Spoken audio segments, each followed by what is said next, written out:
প্রধানমন্ত্রী অনেক হবে, অনেক আসবে, প্রেসিডেন্ট অনেক হবে, অনেক আসবে, তো সেই হিসাবে তোমাদের আমি ভালোবাসি, তোমরা জানো। তোমরা সৎ পথে থেকো, মাতৃভূমিকে ভালোবাসো। মনে রেখো, তোমাদের মধ্যে যেন পাকিস্তানের মেন্টালিটি না আসে। তোমরা পাকিস্তানের সৈনিক নও, তোমরা বাংলাদেশের সৈনিক। তোমরা হলো আমার পিপুলস আর্মি। তোমরা পেশাদার বাহিনী নয়, তোমরা শুধু সামরিক বাহিনী নও। তোমাদের দরকার হলে নিজের উৎপাদন করে খেয়ে তোমাদের দেশকে বাঁচতে হবে।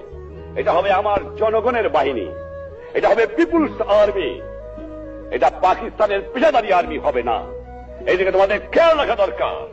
আর যেখানে অন্যায় অবিচার দেখবা, চরম আঘাত করবা, ন্যায়ের পক্ষে দাঁড়াবা, গুরুজনকে মেনো, সৎ পথে থেকো, শৃঙ্খলা রেখো, তাহলে জীবনে মানুষ হতে পারবা। একথা তোমাদের ভুললে চলবে না।